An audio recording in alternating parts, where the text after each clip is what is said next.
There's also a change in attitude. For instance, we're at the PIANC Congress, World Congress in San Francisco. We've seen presentations whereby several ports or terminals are applying, for instance, docking aid systems, just to make sure that the ship comes in very slowly. Have you seen that? That there is a change by port authorities or terminal operators that they say, okay, we're now going to invest in more equipment, not only the container handling equipment, but we're looking at other things as well, and we're going to revamp the infrastructure. Are you seeing that change? Well, there's Welland Canal with the ship handling system in place. They have pneumatic, automatic docking system, if you will, and I think they're even looking at some of the lasers for position control. Yep. We've seen some older terminals that want to bring in larger ships, but the infrastructure may not be up for that. But there could be a change in the operating procedures, and one of those may be installing a docking assistance system so that some of these larger ships could be come in and controlled, and then you also know if there is damage, you can tell which ship caused the damage as well. So there's some things that you might be able to install. That we've seen that in a few instances, rather than a complete upgrade of the infrastructure to accommodate a larger vessel. It's quite interesting that a number of people around the table are involved in a PIANC working group that's looking at berthing velocities.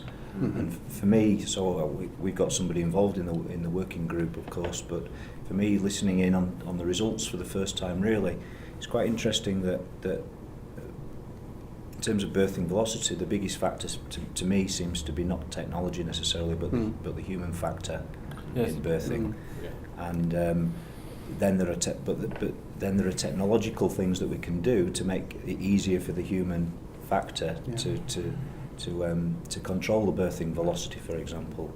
So the fact is that people or the ships are arriving at ports and then trying to berth, but they don't know how fast they're going because so it's like us driving down the road and getting a speeding ticket and saying, why did I get a speeding ticket? But you're driving a car that's not got a speedo.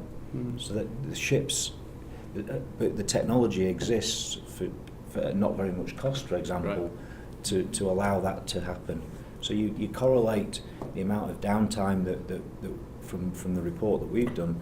20% of the downtime is down to problems with fenders, let's say. So berths are closed because the fenders are non-operational, which sort of indicates there's been some sort of incident, something's happened with them, either the fenders haven't worked or whatever. And then the biggest factor there is berthing velocity. Yet the technology is available readily to measure berthing velocity and tell the captain or the pilot exactly what's happening with his ship as he's coming into the berth. And so I think it's just a good example of technology that's there already, but it's not even a resistance. I think it's just a very conservative industry that's difficult to get that type of regulation in. Well, there's also a corollary on the design side. We're doing a lot more probabilistic analysis now than we ever did before. So we can provide a design that more closely matches with an expected life for extremes. Yes. How often we expect those extremes, what the normal mass, velocity, and approach angles are. And we can influence that, if you will, by operator experience. We've done that certainly for Corps of Engineer projects all up and down locks and dams on the Ohio, Mississippi rivers. And it makes quite a difference. And it also contributes then to our understanding of episodic events. Particularly, most of my background, a lot of it's in storm surge and so forth. So we're looking at 100-year events, 500-year events, and designing to accommodate those with resilience.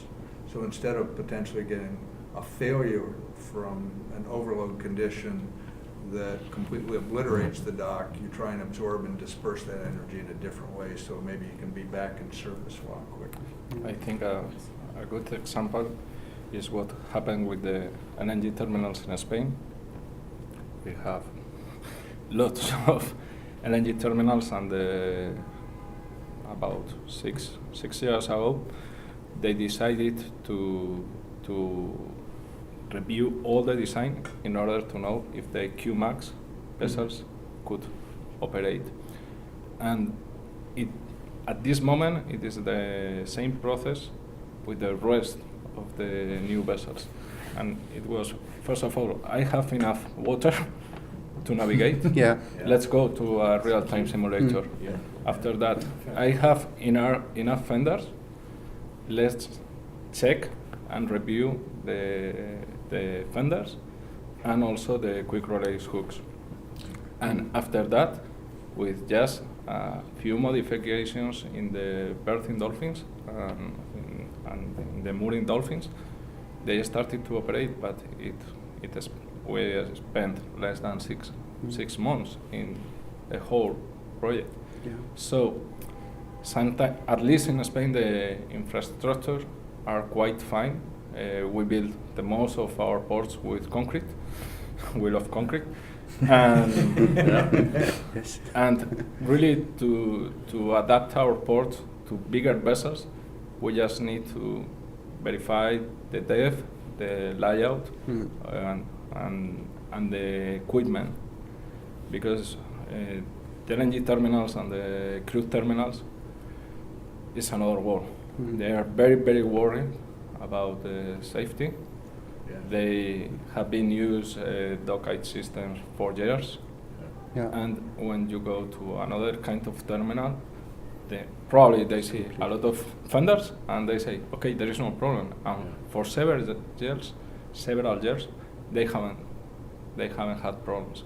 So maybe that's the reason, because they don't apply new technology. That's it. If it's not Yeah. broken, don't fix it. That's Yeah, it. that's right. Yeah. Yes. I was thinking to the last words of the colleagues that cover a very broad range of situation. We study with a lot of statistics, but we have to take in account the human factor about the situation. So I think that obviously black swan can happen, so we have to take in account also this. But all this consideration and the improvement of technology, especially the way of unmanned floating of a vessel, can perhaps be taken in account in the challenge for the future, for competitors in the globalized situation, because a very, very strong technical advice, very, very strong knowledge in this field. So be sure to talking with a very skilled person that are involved with this kind of market can make the difference for the future.